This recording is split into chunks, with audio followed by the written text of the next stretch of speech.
قانون وراثت کے کانٹیکسٹ میں 3 ٹرمالوجیز، 3 اصطلاحات کو آپ سمجھ لیں۔ نمبر 1 ہے ہدیہ، یا اسے ہبہ بھی کہتے ہیں، اسے عطا بھی کہتے ہیں، اسے اردو میں تحفہ بھی کہتے ہیں۔ دوسری ٹرم ہے وصیت۔ وصیت یہ ہے کہ کوئی شخص یہ کہے کہ میرے مرنے کے بعد یہ فلاں کو مل جائے۔ ہبہ یہ ہے کہ وہ اپنی زندگی میں کسی کو گفٹ کر دے۔ اور تیسری ٹرم ہے وراثت۔ وراثت یہ ہے کہ آٹومیٹکلی مرنے کے بعد جن جن کا حصہ اس دولت میں بنتا ہے وہ ان کو مل جائے گا۔ تو یہ تینوں ٹرمز الگ سے، ہبہ یا جسے ہدیہ بھی کہتے ہیں یا گفٹ، وصیت یعنی میرے مرنے کے بعد، گفٹ ہے اپنی زندگی میں اپنے ہاتھوں سے، وصیت میرے مرنے کے بعد فلاں کو ملے، زندگی میں میں ہی مالک، اور وراثت آٹومیٹکلی ٹرانسفر ہو جائے گی مرنے کے بعد جس کا جو جو حصہ ہے۔ اب آ جائے اس میں پہلی ٹرم جو ہے ہدیہ۔ ہدیہ اور گفٹ یہ آپ اپنی زندگی میں اپنے قریبی رشتہ داروں کو بھی کر سکتے ہیں، کسی NGO کو بھی کر سکتے ہیں، کسی مدرسے کو بھی کر سکتے ہیں، لیکن اولاد میں جب کریں گے تو آپ نے ایکولی ڈسٹریبیوٹ کرنا ہوگا، اور اس میں مرد و عورت کی تفریق بھی نہیں ہوگی، لڑکی ہے یا لڑکا برابر کا حصہ ہوگا۔ اس کانٹیکسٹ میں حدیث ہے صحیح بخاری اور صحیح مسلم کے اندر، سیدنا نعمان ابن بشیر رضی اللہ تعالیٰ عنہ کہتے ہیں کہ میرے والد مجھے نبی علیہ السلام کی خدمت میں لے گئے اور عرض کیا اللہ کے رسول، میں نے یہ اپنا جو بچہ ہے اس کو ایک غلام ہبہ کیا ہے، ہدیہ دیا ہے، تحفہ دیا ہے۔ تو آپ صلی اللہ علیہ وآلہ وسلم نے پہلا سوال یہی کیا کہ کیا تم نے اپنی باقی اولاد کو بھی ایک ایک غلام گفٹ کیا ہے؟ کہ نہیں۔ تو آپ نے فرمایا کیا تم یہ خواہش رکھتے ہو کہ تمہاری باقی اولاد بھی تمہارے ساتھ حسن سلوک کرے جس طرح یہ کرتا ہے؟ کہ یا رسول اللہ جی، اپنے آگ لینے کے لیے تو ہر کوئی بندہ ہی تیار ہوتا ہے۔ تو آپ نے فرمایا کہ پھر تم باقی اولاد کو بھی ایک ایک غلام گفٹ کرو، یا پھر اس سے بھی واپس لے۔ اور مسلم شریف میں تو یہاں تک الفاظ ہیں کہ انہوں نے عرض کیا اللہ کے رسول صلی اللہ علیہ وآلہ وسلم، میں آپ کو گواہ کرتا ہوں کہ میں نے اپنے اس لائق فائق بچے کو ایک غلام گفٹ کر دیا ہے۔ تو آپ نے فرمایا مجھے اس گناہ کے کام کے اوپر، اس ظلم کے اوپر مجھے گواہ نہ کرو جب تک تم باقی اولاد کو بھی اتنا حصہ نہیں دیتے۔ اور یہ ہے گفٹ، ہدیہ، اپنی زندگی میں دینا۔ اس حوالے سے ایک اور حدیث ہے صحیح بخاری کے اندر کہ اللہ کے محبوب صلی اللہ علیہ وآلہ وسلم نے فرمایا کسی کو گفٹ دے کر واپس لینے والا ایسا ہی ہے جیسا کہ کوئی کتا قے کر کے اس کو چاٹ لے، اور ہمارے لیے ایسی بری مثال نہیں ہو سکتی۔ نبی علیہ السلام نے فرمایا کہ گفٹ کسی کو دے کے واپس نہیں آتے، یہ حرام ہے۔ اس کو سپورٹیو حدیث وہ ترمذی اور ابو داؤد کی بھی ہے جو مشکات کے اندر بھی موجود ہے، اور یہ ساری حدیثیں آپ کو مشکات میں اس چیپٹر میں مل جائیں گی انشاءاللہ، کہ نبی علیہ السلام نے فرمایا کہ کسی کے لیے یہ حلال نہیں کہ وہ کسی کو گفٹ دے کے واپس لے لے،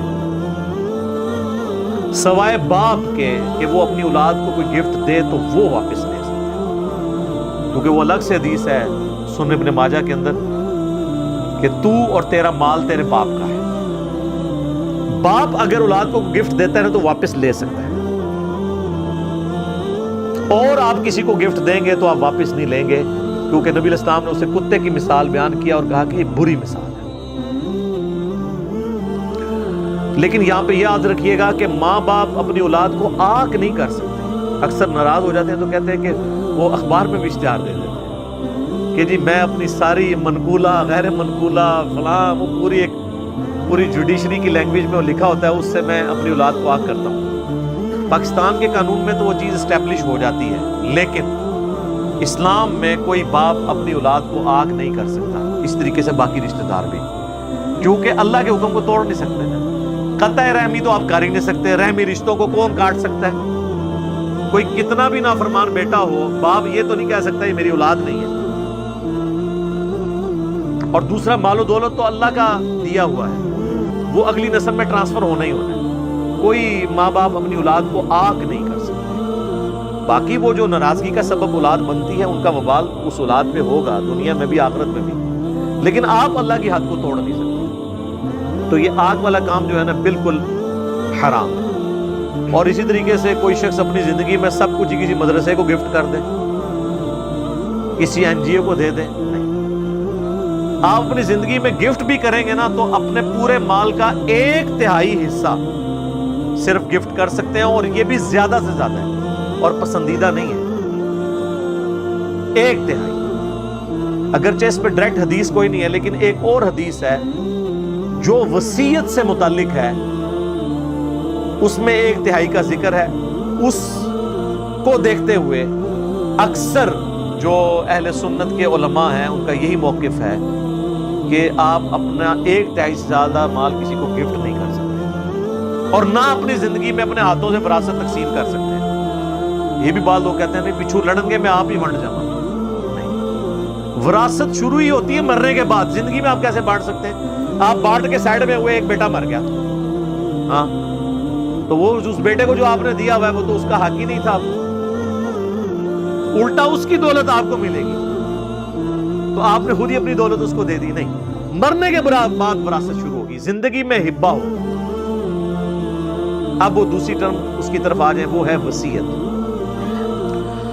وصیت کے حوالے سے جامعہ ترمذی اور ابو داؤد میں حدیث ہے جو مشکات میں موجود ہے کہ اللہ کے محبوب صلی اللہ علیہ وآلہ وسلم نے فرمایا کہ اللہ نے اپنی کتاب کے اندر وارث کا حصہ رکھ دیا ہے، یعنی قرآن کے اندر۔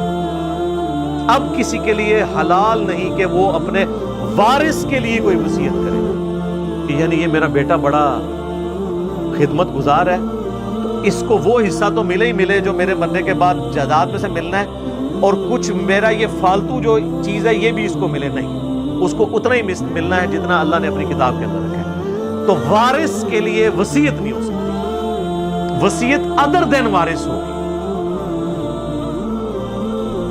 مثلا کسی لے پالک بچے کو آپ وصیت کر سکتے ہیں کیونکہ وہ تو آپ کا حقیقی نہیں ہے، تو آپ کی وراثت تو نہیں اسے ملے گی۔ کسی این جی او کو کر سکتے ہیں، کسی ایسے رشتہ دار کو کر سکتے ہیں جسے وراثت میں حصہ تو نہیں ملنا لیکن اس نے آپ کی بڑی خدمت کی بڑھاپے میں، کوئی آپ کا خادم ہے تو آپ اسے وصیت کر سکتے ہیں، اور 1/3 تک کر سکتے ہیں جو آٹومیٹکلی ملنا تھا نا کسی کو، اس سے بڑھ کر۔ اسی طریقے سے کسی کا بیٹا فوت ہو گیا تو اب پوتوں اور پوتیوں کو تو جائیداد میں حصہ نہیں ملے گا، تو دادا جو ہے اپنی زندگی میں اپنی بہو کے نام پہ، اپنے پوتے اور پوتیوں کے نام پہ 1/3 مال کی وصیت کر سکتے ہیں، اور گفٹ بھی دے سکتے ہیں 1/3 مال۔ یہ 1/3 کا فگر اس حدیث سے ہے جو بخاری اور مسلم دونوں میں ہے۔ صحیح بخاری اور صحیح مسلم کی متفق علیہ حدیث ہے، یعنی دونوں کتابوں میں ہے۔ سعد بن ابی وقاص رضی اللہ تعالیٰ عنہما کہتے ہیں کہ فتح مکہ کے موقع پر میں اتنا بیمار ہوا کہ مجھے یہ یقین ہو گیا کہ اب میں زندہ نہیں بچ پاؤں گا، حالانکہ وہ اس کے بعد بھی تقریباً آپ سمجھ لیں 45 سال تک زندہ رہے ہیں، اور 56 ہجری میں حضرت معاویہ کے دور میں سب سے آخری بدری صحابی جو فوت ہوئے وہ سعد بن ابی وقاص رضی اللہ تعالیٰ عنہ۔ تو اس زمانے میں علم غیب نہیں ہوتا تھا نا، بزرگوں کو تو پہلے ہی پتہ چل جاتا ہے کہ اب مرنے والے ہیں، ان کو بھی پتہ چل گیا تھا مرنے والوں لیکن نہیں مرے، اور اللہ کے نبی علیہ السلام ان کی عیادت کرنے ہیں، اور آپ نے بھی نہیں فرمایا کہ تم کو نہیں مرنا۔ تو انہوں نے کہا یا رسول اللہ صلی اللہ علیہ وآلہ وسلم میری خواہش ہے کہ میں اپنا سارا مال جو ہے نا وہ ہدیہ کر دوں کسی نیکی کے کام میں، کیونکہ میری تو ایک ہی بیٹی ہے، ان کے ذہن میں ہوگا اس کی تو شادی ہو جانی ہے، اس کو کیا دولت کی ضرورت ہے۔ تو آپ صلی اللہ علیہ وآلہ وسلم نے فرمایا، انہوں نے پوچھا یا رسول اللہ اجازت ہے؟ آپ نے فرمایا لا، نہیں، حالانکہ نبی علیہ السلام کی مبارک زبان سے لا کا لفظ نہیں نکلتا تھا۔ بہت ہی کم مواقع پہ ایسا ہوا ہے کہ آپ نے لا کا لفظ بولا ہے جہاں بہت ضرورت پڑی ہے، اور ان میں سے ایک موقع یہ تھا۔ انہوں نے کہا یا رسول اللہ صلی اللہ علیہ وآلہ وسلم 2/3 مال کر دوں؟ فرمایا لا، یہ زیادہ ہے۔ کہا آدھا مال؟ فرمایا لا۔ پھر کہا 1/3، تو آپ نے فرمایا یہ بھی زیادہ ہے لیکن اس کی میں تمہیں اجازت دیتا ہوں۔ تو اس سے پتہ چلا کہ وصیت، ہبہ، یہ ساری چیزوں میں یہ بنیادی حدیث یہ ہے بخاری اور مسلم کی کہ 1/3 سے زیادہ نہیں کرنا. سارا کچھ ہی دے کے چلے جائیں گے تو پچھڑوں کو کیا ملنا ہے؟ اور یہی بات آپ علیہ السلام نے کی. آپ نے فرمایا صلی اللہ علیہ وآلہ وسلم کہ انسان جو کچھ اپنی بیوی بچوں پہ خرچ کرتا ہے حتیٰ کہ ان کے منہ میں لقمہ بھی ڈالتا ہے، یہ بھی اللہ کے حضور نیکی ہے. سعد بن ابی وقاص کو فرمایا. اور پھر فرمایا آپ صلی اللہ علیہ وآلہ وسلم نے کہ اپنی اولاد کے لیے کچھ چھوڑ کر مرو، یہ اس سے بہتر ہے کہ تمہارے مرنے کے بعد وہ لوگوں سے مانگتی پھرے. اور جو تم اپنی اولاد کے لیے بھی چھوڑ کے مرو گے نا تو وہ ثواب ہے. عام لوگ یہی سمجھتے ہیں اور مولوی ان کو پٹی یہی پڑھاتے ہیں کہ یہ مدرسے نو لکھ دو. وہ یہ سمجھتے ہیں کہ مدرسے کو لکھ دیا تو ثواب ہوگا اور اگر میری اولاد کو وراثت دی تو ثواب نہیں ہوگا. نہیں بھائی، اولاد کو بھی جائے گا تو ثواب ہوگا، ثواب تو ہونا ہے.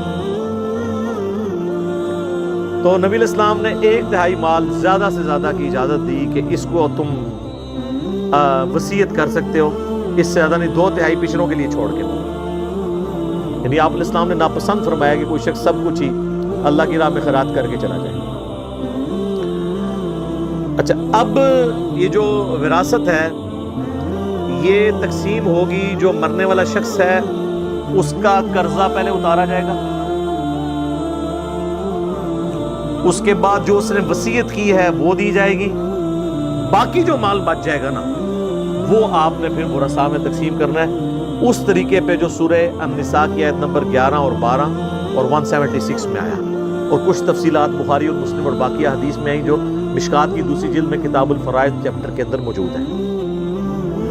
لیکن پہلے قرضہ اتارنا ہے اور وصیت کو پورا کرنا ہے. اس کے بعد نبی صلی اللہ علیہ وآلہ وسلم نے فرمایا کہ مقررہ حصہ مستحقین کو دینے کے بعد جو بچ جائے تو وہ سب سے قریبی مرد رشتہ دار کا ہے. یعنی آپ نے جائیداد تقسیم کی اور کچھ بچ گئی، اس تقسیم کے بعد بھی جو اللہ نے مقرر کی ہے تو سب سے قریبی جو مرد رشتہ دار ہے اس کو ملے گا. یعنی چچا اور تایا یا چچا اور تایا کی اولاد. اس کانٹیکسٹ میں ایک اور سپورٹیو حدیث ہے جو بخاری اور مسلم دونوں میں ہے کہ بھتیجا اور بھانجا تمہارے خاندان اور قوم میں شمار ہوگا. چچا اور تایا فوت ہو گئے ہیں تو فرسٹ کزن جو ہے نا ان کو جائیداد چلی جائے. اور ایک اور ایشو اسی سے ریلیٹڈ ہے، وہ بخاری اور مسلم دونوں میں حدیث ہے. نبی علیہ السلام نے فرمایا کہ مسلمان کسی کافر کا وارث نہیں ہوگا اور کوئی کافر مسلمان کا وارث نہیں ہوگا. یعنی اگر کسی کی اولاد کافر ہو گئی ہے اور دین چھوڑ گئی ہے، اب اس کو اپنے باپ کی جائیداد سے کچھ نہیں ملے. اور ایک اور کریٹیکل حدیث ہے جو جامعہ ترمذی میں ہے کہ قاتل مقتول کا وارث نہیں ہے. یہ اکثر آپ سنتے ہیں نا ٹی وی پہ بھی کہ اولاد نے جائیداد کی خاطر باپ کو مار دیا. تو جامعہ ترمذی میں حدیث ہے، مشکات میں بھی ہے کہ قاتل اپنے مقتول کا وارث نہیں ہو سکتا. سگا بیٹا بھی ہے، قرآن میں حصہ موجود ہے. اب قرآن میں تو یہ بات نہیں لکھی ہوئی تھی، لیکن قرآن کے یہ خلاف نہیں ہے کیونکہ قرآن میں یہ بھی نہیں لکھا ہوا کہ جو قاتل ہے وہ مقتول کا وارث ہوگا. اکثر لوگ کہتے ہیں جی قرآن کے خلاف ہو گیا، جی قرآن میں تو ہے کہ اولاد کو ملے گا. خلاف تب ہوگا جب 180 ڈگری سٹیٹمنٹ ہوگی. تو قرآن میں کہیں لکھا ہوا ہے کہ قاتل جو ہے وہ اپنے مقتول کا وارث ہو سکتا ہے. وہ کہتے ہیں نہیں لکھا تو نہیں ہوا لیکن انڈرسٹوڈ ہے. نہیں، انڈرسٹوڈ نہیں ہوتا. وہ ترمذی میں حدیث ہے اور لاجیکل ہے، ورنہ تو سارے ایک دوسرے کو چکیاں بن کے تھے جائیداد مالک ہو جائیں گے. تو یہاں پہ لوگ جائیداد ہتھیانے کے لیے قتل نہیں کر دیتے. تو جو قاتل ہے نا وہ جس کو قتل کر رہا ہے نا، چاہے اس کا بیٹا ہے اس کا بھائی ہے، وہ اس کی جائیداد میں سے اسے 0 سزا تو اس نے دنیا اور آخرت میں بھگتنی ہے، جائیداد نہیں اسے ملی.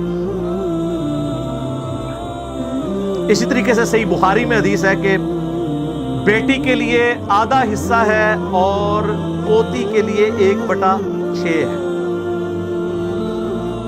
اگر جو مرنے والا کی سچویشن ایسی ہے کہ وہ اس کے ماں باپ بھی نہیں تو اس طریقے سے آگے بھی ٹرانسفر ہو. اسی طریقے سے میرے بھائیوں جو ابو داؤد میں ایک اور حدیث ہے کہ ماں نہ ہو تو دادی کے لیے 1/6 حصہ ہو. تو دادی کو وراثت مل جائے گی. دادے کی وراثت پوتے تک نہیں آتی لیکن پوتا اور پوتی کی وراثت چلی جاتی ہے. اب کسی کے دماغ میں ہے کہ ایسا کیوں ہے، تو قرآن میں اس کا ذکر آ جائے گا انہی آیات میں کہ اللہ بہتر جانتا ہے کہ کون کس چیز کا زیادہ حقدار ہے. میجورٹی کیسز میں یہی ہے کہ مرد کو 2 حصے ملے گا وراثت کا، عورت کو 1. اور اس میں حکمت یہ ہے کہ عورت نے تو شادی ہو کے دوسری جگہ جانا ہے، ادھر سے بھی اس کو حصہ ملنا ہوتا ہے، اور مرد نے چونکہ خاندان کے معاملات چلانے ہوتے ہیں، عورت نے تو باہر جا کے کام کر کے تو یہ سارے معاملات چلانے ہوتے ہیں. یہ بنیادی اصول ہے کہ زیادہ تر کیسز میں 99% کیسز میں کہیں پہ برابر بھی ہو سکتا ہے، وہ ایکسیپشنل کیسز ہیں کہ مرد کو 2 حصے ملیں گے، اور یعنی لڑکے کو 2 حصے اور لڑکی کو 1. اور زیادہ تر کیسز میں اسی طریقے سے کیس بنے گا کہ ماں باپ بھی کسی کے ہیں مرنے والے، اولاد بھی ہے، تو ماں کو 1/6 1/6، باپ کو بھی 1/6، لیکن بیوی کو 1/8 اس کو کم ملے گا. اور اگر 1 سے زیادہ بیوی ہیں تو 1/8 ہی ان میں ڈیوائیڈ ہوگا. یہ نہیں ہے کہ ہر بیوی کو الگ الگ 1/8 ملے گا، نہیں، 1/8 ہے. 2 بیوی ہیں تو دونوں کو 1/16 مل جائے گا، وہ جمع کریں گے 1/8 ہو جائے گا. لیکن ماں باپ کو اللہ نے زیادہ حصہ دیا ہوا ہے کہ ماں کو الگ سے 1/6 ملے گا، باپ کو الگ سے 1/6 ملے گا. اور لڑکا ہے تو 2 حصے اور لڑکی ہے تو 1 حصہ. لیکن لڑکا اور لڑکی کے یہ حصے بعد میں ملیں گے. سب سے پہلے کام کیا ہوگا کہ اس کا قرض اتارا جائے گا مرنے والے کا، پھر وصیت، اور پھر جو مال ٹوٹل بچے گا نا اس پورے مال کو آپ نے 1/6 پہ ڈیوائیڈ کرنا ہے. تو حصہ بنے گا ماں کا اور اتنا ہی باپ کا. اور پورے مال کو 1/8 سے ڈیوائیڈ کرنا ہے، یعنی 1/8 کرنا ہے اس کا. ڈیوائیڈ کریں گے 8 کے اوپر، ملٹیپلائی بائی 1/8 ہوگا. ریاضی کی غلطیاں نہ کرنی شروع کر دینا. تو 6 پہ ڈیوائیڈ کریں گے پورے مال کو، تو ماں کا پورے مال میں سے اور اتنا ہی باپ کا. اور پورے مال کو ڈیوائیڈ کریں گے 8 کے اوپر تو بیوی کا. اور اب جو بچ گیا وہ کتنا بچے گا، سارے نکال کے نا اب کچھ رقم بچ جائے گی، مال و دولت کچھ بھی، تو اس کو آپ نے اس طرح ڈیوائیڈ کرنا ہے کہ لڑکی کو 2 حصہ اور لڑکے کو 2 حصے اور لڑکی کو 1. مثلا 2 بیٹیاں ہیں اور 3 بیٹے ہیں تو بڑا آسان طریقہ ہے نکالنے کا. 2 بیٹیاں 3 بیٹے، تو چونکہ بیٹوں کو 2 حصہ ملنا ہے تو آپ سمجھ لیں وہ 3 نہیں 6 بن گئے. تو 6 حصے یہ ہو گئے اور 2 بیٹی کے کتنے ہو گئے 8. تو جو مال بچ گیا اس کو 8 پہ ڈیوائیڈ کریں گے، جو رقم نکلے بیٹی کو اتنی، اور جو رقم نکلے اس سے ڈبل بیٹوں. تو یہ آسان طریقہ ہے کیلکولیٹ کرنے کا. باقی پھر اس میں یعنی اگر اولاد نہیں ہے تو پھر بیوی کو ڈبل ہو جائے گا، 1/8 کی بجائے 1/4 آ جائے گا. اور اس طریقے سے بیوی مری ہے تو خامند کو ملے گا 1/4، اور اگر اولاد نہیں ہے اس کی تو پھر خامند کو ڈبل ملے گا، آدھا. تو یہ اس کی باریکی ہیں، وہ انشاءاللہ ساتھ ساتھ کور میں کر دوں گا. میں آپ کو نومیریکل کے طور پر ایک مثال بیان کر دیتا ہوں کہ سپوز ایک بندہ 10 لاکھ روپے کا مال و دولت چھوڑ کر مرا ہے. اس کی جیولری، اس کی جائیداد، زمینیں ملا کے اس کی ٹوٹل مالیت 10 لاکھ ہے. اچھا اکثر لوگ فون کر کے پوچھ رہے ہوتے ہیں جی مکان ہے جی کس طرح تقسیم کریں. سر دنیا کوئی فارمولہ نہیں مکان کو تقسیم کرنے کا کہ اینیاں اٹاں فلاڑے دے دو. مکان ہے تو اس کو لیکویڈیٹ کریں. وراثت کے مسائل ہمیں لوگ آگے پوچھتے ہیں، میرے بھائی ہم آپ کو اصول بتائیں گے. اب وہ کام آگے تو پراپرٹی ڈیلر کا کام تو ہم نے نہیں کرنا. آپ کو یہ تو بتا سکتے ہیں شادی کرنا سنت ہے اور یہ کوالٹیز لڑکے اور لڑکے میں ہو، رشتہ تو آپ کو ڈھونڈ کے نہیں دے سکتے. تو یہاں پہ بھی یہ آپ نے خود کرنا ہے. جو بھی دولت ہے اس کو آپ یہ سپوز کر لیں کہ آپ نے اس کو لے کے آنا ہے پیسوں کی فارم میں، اس کے بعد یہ تقسیم ہوگی نا. یہ تو ہو ہی نہیں سکتا کہ آپ کہیں اتنی دکانیں 3 میں انہوں دے دیا 2.5 انہوں دے دیا. بھائی قیمت جب تک نہیں لگوائیں گے کیسے پتا چلے گا. ایک دکان کی ہو سکتا ہے اس کی ایک دکان 3 سے زیادہ مہنگی ہو، تو بہتر ہے کہ ساری جائیداد کو بیچیں. ہاں یہ ہو سکتا ہے کہ اگر ورثہ خود آپس میں کچھ کر لیں طے کر کے پھر جواز موجود ہے، لیکن وہ والا طے نہ ہو جس طرح وہ کہتے ہیں جی وہ بہنوں نے تو کہہ دیا ہم نے لینا ہی نہیں ہے اور بہنوں فارغ کر دیں. میں تک نہ کسی بہن دے ہاتھی جا کے تسی 3 لاکھ روپے رکھو تو پھر برانوں کے اہل ہے برا ہے گفٹ لے لیں. وہ بہنوں کو پتا ہوتا ہے کہ جناب یا برا رکھ لئیے یا جائیداد لے لیں. کیونکہ عورتوں کو تو ہر وقت انسیکیورٹی رہتی ہے نا کہ اگر ہم یہاں سے طلاق ہوگی تو پیچھے ہم کہاں جائیں گی. تو ان کو رشتہ داروں کا، اور اکثر اوقات عورتوں کے اندر یہ خامی ہے کہ ان کو اپنے بھائی اور بھائیوں کی اولاد بعض اوقات اپنے خاوند اور اپنی اولاد سے بڑھ کے عزیز ہوتے ہیں، چاہے وہ جتنا مرضی ذلیل کریں ان کو. تو اس لیے وہ کہتے ہیں جداد نہ ہی مطلب نہ ہی لیں ان سے. ویسے تو آپ ذرا جو کہتے ہیں نا جی اس طرح گفٹ ہو سکتا ہے، تو وہ عورت ایک دفعہ پیسے لے اور اپنے خاوند اور بچوں کو بھی بتا دے کہ جی میرا 30 لاکھ روپے مجھے ملا ہے باپ کی طرف سے، تو بچوں میں آپ کو گواہ کرتی ہوں کہ میں اپنے بھائی کو گفٹ کر رہی ہوں، تو میں تک نہ کیڑا بچہ کرنے دیتا ہے. سب کہانیاں بنائی ہوئی ہیں. ان سے نمازیں پڑھوا لیں، داڑیاں رکھوا لیں، باقی سارے نیکی کے کام کروا لیں، بہنوں کی جداد یہ ہڑپ کر لیں. اور وہ ہم پڑھ چکے ہیں سورہ نساء میں کہ جو لوگ یتیموں کا مال نہ حق کھا رہے ہیں، جداد چاہے یتیم کی ہو یا غیر یتیم کی، وہ اپنے پیٹوں میں دوزخ کی آگ بھر رہے ہیں. اور بخاری مسلم میں حدیث ہے جس نے ایک بالشت کسی کی زمین دبا لی 9 انچ، 7 زمینوں کا توق اس کے گلے میں ڈالا جائے گا قیامت. یہاں پورے پلاٹ ہڑپ کر جاتے ہیں، مذاق بنایا ہوا ہے، اور پھر کہتے ہیں کہ جی وہ جی بہنوں نے خود ہی معاف کر دیے. بہنیں بیچاری کیا کریں؟ اور بعض اوقات یہ بھی کیڑا ہوتا ہے کہ جی وہ یہ بہن جب ہم نے شادی کی تھی اس کو زیور اور ہم نے جہیز دے دیا تھا تو وہی وراثت ہوگی. نہ سر، وہ ہبہ ہے، گفٹ ہے. وراثت تو مرنے کے بعد ہوتی ہے، اس کا وراثت سے کوئی تعلق نہیں. وراثت تو آپ کو دینی ہوگی. اور کئی اس سے زیادہ ہوشیار بنتے ہیں نا تو وہ مطلب اپنی زندگی میں ہی نا وہ جو ماں باپ ہے نا وہ اپنے بیٹوں کے نام کر کے نا جداد اور بیٹیوں کہتے ہیں تنو اینا سی زیور پات ہے جہیز تو وراثت نہیں لبنی. تو اب مجھے بتائیں بچیوں نے کیا ماں باپ کو کیا کہنا ہے؟ زیادتی کر رہے ہوتے ہیں.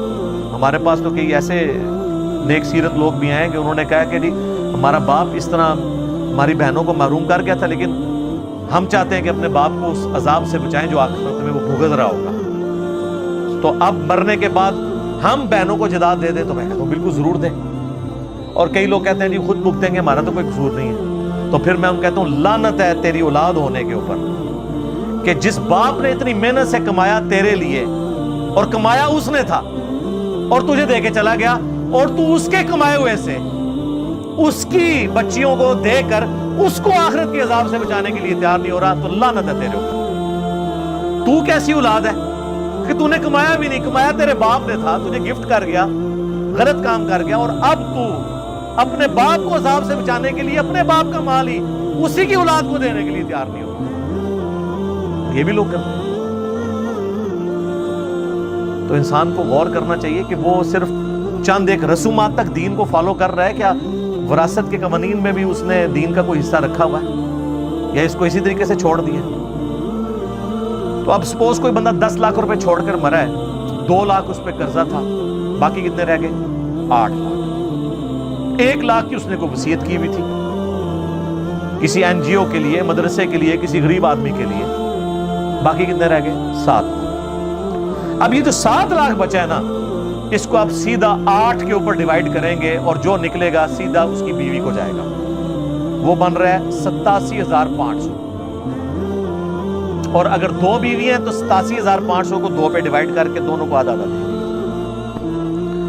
اور یہ پورا مال 7 لاکھ اس کو دوبارہ سے آپ نے ڈیوائیڈ کرنا ہے 6 کے اوپر، تو یہ بنے گا 1,16,667. 667. بیوی کا تو بنا تھا 87,500، یہ بنا 1,16,667. 667 زیادہ. تو اتنا ہی ماں کو، اتنا ہی باپ کو. ماں کو بھی دے دیا، باپ کو بھی دے دیا، بیوی کو بھی دے دیا. تو اب جو 7 لاکھ میں سے آپ بیوی کا بھی نکال دیں، ماں کا بھی نکال دیں، باپ کا بھی نکال دیں، جو باقی بچے گا نا وہ اب اولاد میں تقسیم ہونا ہے. اگر 2 بیٹے 1 بیٹی ہے تو ہم یہ سمجھ لیں گے کہ 2 نہیں 4 ہیں، کیونکہ بیٹے کو ڈبل ملنا ہے. تو 4 اور 1 بیٹی 5 پہ ڈیوائیڈ کریں گے تو جو رقم آئے گی نا وہ آپ دے دیں گے اس کی بیٹی کو، اور اتنی رقم ڈبل کر کے، یعنی 2 دفعہ بیٹے 1 بیٹے کو اور 2 دفعہ دوسرے بیٹے کو. یہ سمپل ہے. باقی میں نے آپ کو ایک جنرل پورا ایک بلیو پرنٹ کلیئر کر دیا. سورہ